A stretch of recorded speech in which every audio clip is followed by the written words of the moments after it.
Pada April 2015, satu ribut besar melanda Teluk Mobile semasa perlumbaan layar Pulau Dauphin di Alabama. 8 bot terbalik dan 6 orang tidak berjaya pulang.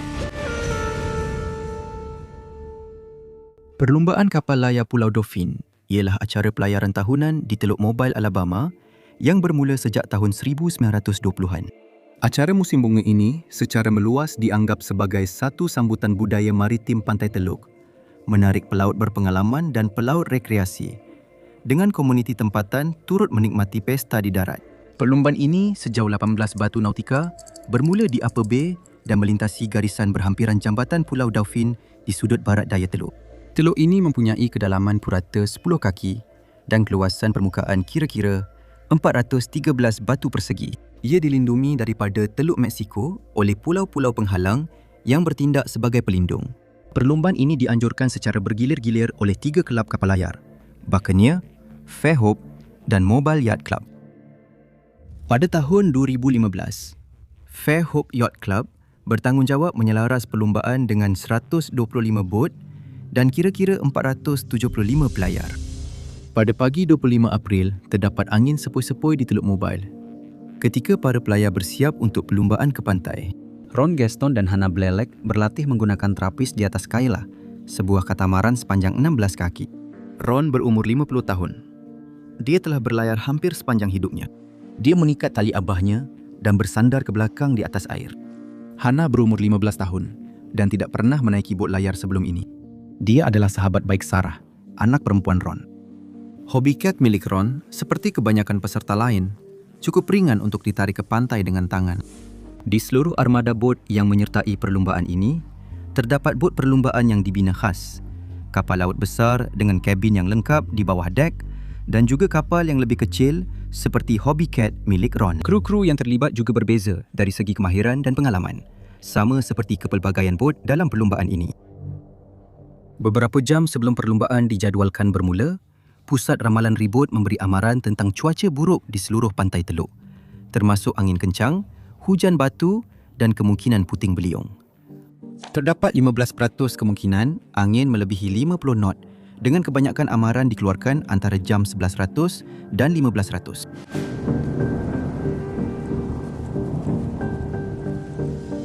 Di atas air, seorang pegawai menghubungi pejabat kelab melalui radio dengan permintaan untuk memaparkan senarai kapal dan handicap. Senarai kapal dan handicap memaparkan kapal-kapal yang bertanding serta handicap masing-masing, iaitu satu cara untuk kapal pelbagai saiz dan kelas dinilai antara satu sama lain. Apa yang didengar oleh pejabat ialah batalkan perlumbaan. Pada pukul 07.57, ketika para pelayar berkumpul di Teluk untuk permulaan pada 09.30, laman web kelab kapal layar itu menyampaikan satu mesej. Perlumbaan dibatalkan kerana cuaca. Perkhidmatan Cuaca Kebangsaan di Mobile mengeluarkan ramalan cuaca berbahaya diikuti dengan ramalan kritikal pada pukul 08.08 yang memberi amaran tentang ribut petir dari arah barat. Pada pukul 08.10, notis pembatalan itu dikeluarkan dari laman web. Kami ada seorang dari NOAA di sini malam sebelumnya yang memberi taklimat kepada kami tentang cuaca. Jika anda pernah berlayar di Teluk Mobile, anda tahu ia boleh jadi indah pada 1 minit, tenang pada minit yang lain dan kemudian ribut petir boleh datang secara tiba-tiba. Gary Garner, Komodor Kelab Kapal Layar Fairhope, memberi arahan supaya perlumbaan diteruskan. Beliau menjelaskan bahawa mesej pembatalan yang dikeluarkan sebelum ini hanyalah satu kesilapan yang dikesali. Ini menimbulkan sedikit kekeliruan di perairan dan menyebabkan permulaan perlumbaan ditunda dari 9.30 ke 10.30.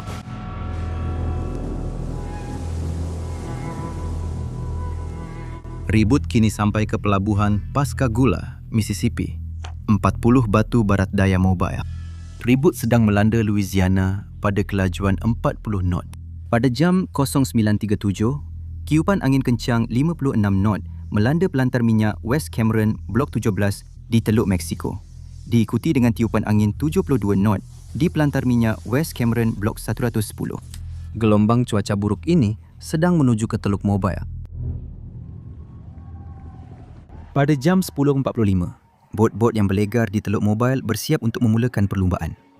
Mereka memeriksa telefon dan instrumen untuk maklumat terkini cuaca. 8 bot menarik diri. 117 mengikut cadangan Komodor Kelab untuk menyertai perlumbaan. Di atas bot layar tunggal, sepanjang 24 kaki yang dinamakan Razor, Leonard Luton berumur 17 tahun. Bapanya dan 3 orang rakan berbincang tentang laporan cuaca yang masuk. Mereka mencapai kesimpulan bersama bahawa ribut mungkin akan tiba pada jam 16.15. Itu memberi mereka masa yang cukup untuk melaksanakan rancangan perlumbaan mereka. Mereka akan berlayar ke Pulau Dauphine, melintasi garisan penamat, berpatah balik dan pulang dengan selamat ke pelabuhan asal sebelum ribut melanda. Bot keselamatan yang membawa pegawai perlumbaan memberi isyarat kiraan detik. Leonard dan anak kapalnya mula berlayar mendahului peserta lain. Katamaran kecil membelah air.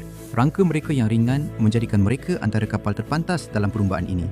Hannah dan Ron yang berlayar dengan Kyla mara ke hadapan. Mereka melepasi sebuah bot layar berlambung tunggal sepanjang 36 kaki bernama Windnuts yang dikendalikan oleh kawan Ron, Scott Godbolt. Sepanjang peringkat pertama perlumbaan, Hannah dan Ron bersaing dengan abang Ron, Shane Gaston, yang juga berlayar dengan katamaran yang sama. Di pertengahan perlumbaan, Ron membuat satu manuver yang telah dikira dengan teliti. Sebaliknya, daripada mengambil laluan paling pendek terus menuju ke Pulau Dauphine, dia memutuskan untuk menukar haluan ke barat sebelum akhirnya membelok ke selatan. Strategi ini membuahkan hasil. Pada sekitar pukul 2 petang, mereka melintasi garisan penamat di tempat pertama. Abang Ron, Shane melintasi garisan 1 minit kemudian. Kedua-dua, Ron dan Shane tidak tinggal di Pulau Dauphine. Seperti Leonard dan kru beliau, mereka mengira mereka boleh pulang dengan selamat sebelum cuaca memburuk. Jadi, mereka menetapkan haluan pulang.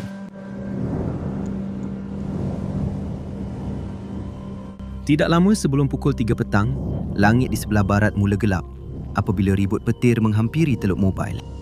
Tirai hujan menutupi ufuk barat. Ron berkata kepada Hannah, "Kita mungkin akan kena hujan sedikit." Tetapi dia berharap mereka sempat sampai ke kelab kapal layar Buccaneer sebelum hujan itu tiba. Hannah sedang memegang GPS genggam yang sering dia periksa untuk memantau kemajuan mereka. Dia kagum dengan kelajuan yang mereka capai. Dia menggantung tali gantung GPS itu di lehernya dan menyelitkannya ke dalam jaket keselamatannya. Ribut yang bermula di Texas itu bergerak merentasi 3 negeri untuk sampai ke pinggir barat Teluk Mobile. Sepanjang laluannya, ia berubah menjadi 3 sel ribut yang berbeza. Setiap sel membawa udara sejuk dan zarah ais yang disokong oleh arus naik yang hangat. Biasanya, jisim sejuk akan hilang begitu sahaja. Tetapi apabila ribut melintasi daratan, arus naik itu terganggu, menyebabkan udara sejuk dan zarah ais jatuh ke tanah. Apabila zarah ais ini jatuh semula ke bumi, ia menghasilkan arus turun yang kuat. Semasa ia jatuh dan ais itu mencair, air tersebut menyejat yang memacu arus turun itu meningkatkan kuasanya. Ini menghasilkan jisim udara sejuk di bawah ribut, menyebabkan tiupan angin yang kuat. Kesan penyejukan itu menjadi lebih kuat apabila ia bertemu dengan lapisan udara kering di sekitar Teluk Mobile. Apabila suhu menurun, udara menjadi lebih tumpat, meningkatkan tekanan barometrik dan menguatkan tiupan angin. Stesen cuaca di sekitar Teluk Mobile mengesan penurunan suhu ini dan peningkatan tekanan barometrik.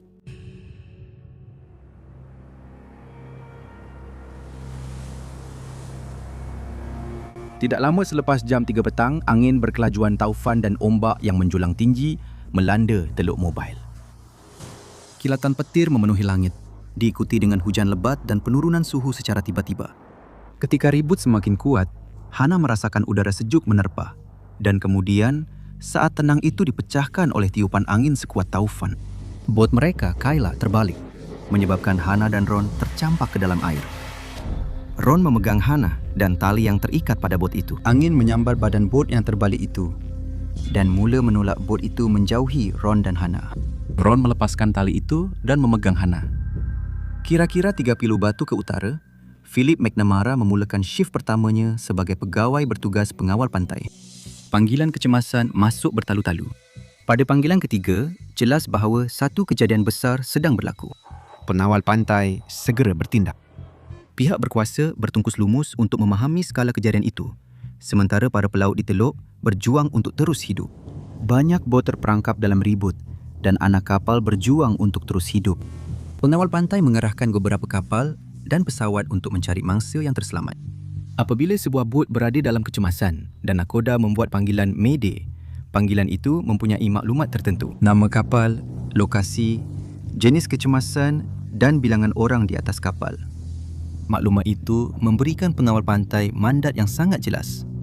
Selamatkan sejumlah orang. Apabila pengawal pantai menghubungi penganjur perlumbaan untuk mendapatkan senarai kapal dan orang, senarai itu tidak lengkap. Kelab kapal layar mempunyai senarai bot yang menyertai perlumbaan, tetapi mereka tidak mempunyai senarai ahli kru. Tanpa mengetahui berapa ramai orang atau berapa banyak kapal yang masih belum dapat dikesan, tugas mereka menjadi jauh lebih sukar untuk diuruskan. Seorang pegawai penawal pantai mula menghubungi keluarga-keluarga untuk menentukan jumlah orang yang hilang. Ron dan Hana bertarung dengan ombak dan angin. Ron mengeluarkan telefonnya yang basah dari bekas kalis air.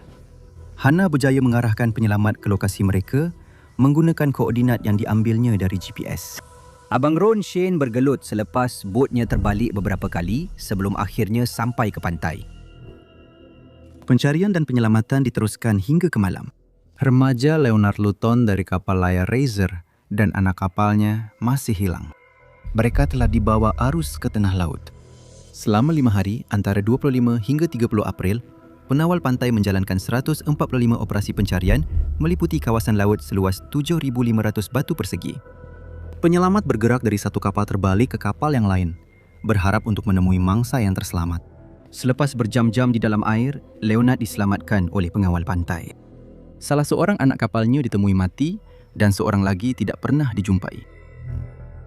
Kelab kapal layar menghadapi tuntutan berjumlah lebih $7 juta dalam berbagai kes. Mereka membenarkan perlumbaan diteruskan walaupun mengetahui cuaca buruk akan melanda Teluk pada suatu ketika hari itu. Mereka juga tidak mempunyai senarai penuh peserta dalam perlumbaan itu. Penganjur perlumbaan sejak itu telah bekerjasama rapat dengan pengawal pantai untuk memperbaiki cara mereka mengumpul maklumat tentang kru dan bot semasa perlumbaan. Tetapi itu tidak melepaskan kapten dan kru daripada mengabaikan amaran cuaca. 8 bot telah menarik diri daripada perlumbaan, mengambil tanggungjawab terhadap keselamatan kru mereka. 8 bot karam, 40 orang telah diselamatkan. 6 pelaut telah meninggal dunia.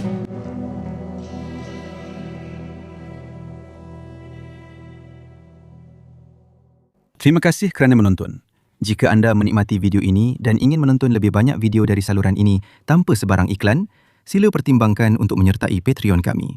Pautannya ada dalam keterangan. Anda boleh menyertai secara percuma atau memilih keahlian dengan faedah yang merangkumi video tanpa iklan, akses awal dan panggilan soal jawab secara langsung.